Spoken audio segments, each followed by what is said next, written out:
में तीर्थ विश्राम घाट। इसका प्रमाण सतयुग, द्वापर, त्रेता चारों युगों में है। सर्वप्रथम यमुनोत्री युग में यमुना जी ने तपस्या की कलिंदकर पर्वत पर। यहाँ कलिंदकर पर्वत पर जब यमुना जी ने तपस्या की तो साक्षात भगवान विष्णु चतुर्भुजी नाथ ने उनको दर्शन दिए और कहा, यमुना तुमको क्या चाहिए? तो यमुना जी कहने लगी कि मुझे तो 25 रुपये महाराज आप चाहिए। भगवान बोले, यमुना मेरे अवतार में अभी बहुत समय है, जब मैं अवतार धारण करूँगा तो प्रथम भेंट तुमसे आगे करूँगा। तो मथुरापुरी गौलोक धाम में जाओ और विश्राम करो। तो यहाँ प्रथम विश्राम श्री यमुना जी ने लिया, तो इसलिए इस घाट का नाम बोला गया विश्राम घाट।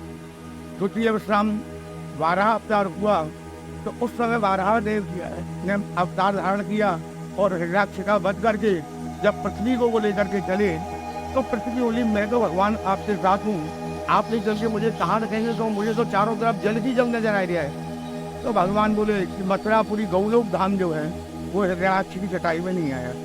तो वहाँ मथुरापुरी में यहाँ लाए कि भगवान ने विश्राम घाट पर 12 देवी ने विश्राम लिया, तो घाट का नाम बोला गया विश्राम घाट, जो संकल्प में आज भी बोला जाता है आदि 12 भूत सुरक्षित थी और 12 देवता मंदिर द्वारकाधीश मंदिर के पीछे।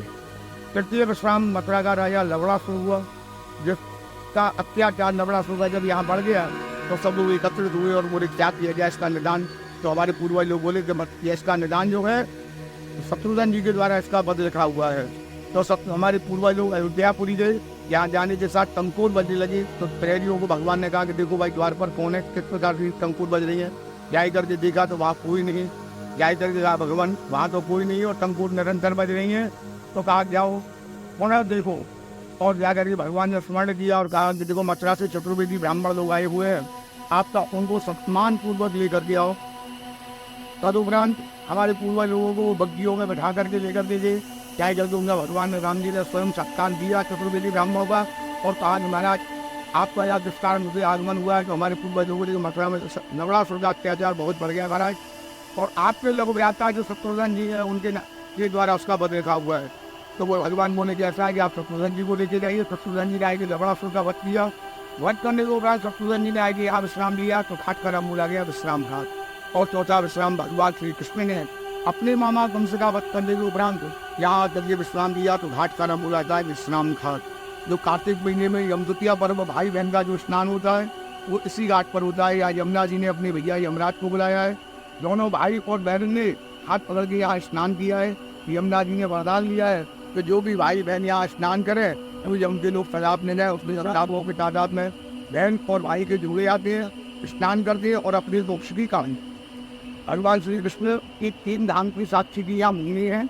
जब भी ठाकुर जी की जो भगवान ने कहा है कि ब्रज का जो अंत न छाड़ हो मेरे है ये थे और भूतल भार पितार हो धरि हो रूप अनेक, इस पृथ्वी के भार धारण करने को अनेकों रूप धारण करूँगा, लेकिन ब्रज को छोड़ के मैं कहीं नहीं जाऊँगा।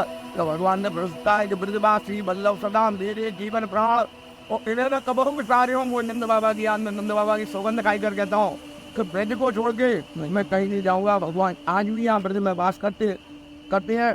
नाटक द्वारा में 7 जाति होती है, लेकिन सैन की जाति ठाकुर जी यहाँ ब्रज में होती है। यही मथुरा विश्राम घाट के कुछ ही दूरी पे वृंदावन है, वृंदावन में निधवन है। यहाँ आज भी भगवान रास करने के लिए नित्य प्रति आते हैं।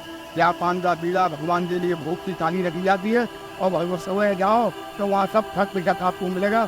तो इस प्रकार की यहाँ ब्रज में ऐसे कई मंदिर हैं कि जिनमें देखने के बाद आपको मन में शांति उत्पन्न होती है और ब्रज में आने का लाभ मिलता है। क्योंकि भगवान चाहते तो इस ब्रज को 83 कोष भी बनाए सकते, 83 कोष भी बनाए सकते। 84 कोष क्यों बनाया कि 84 लाख योनियाँ है, उनसे निवृत्त होने के लिए ही भगवान ने ब्रज 84 कोष बनाया।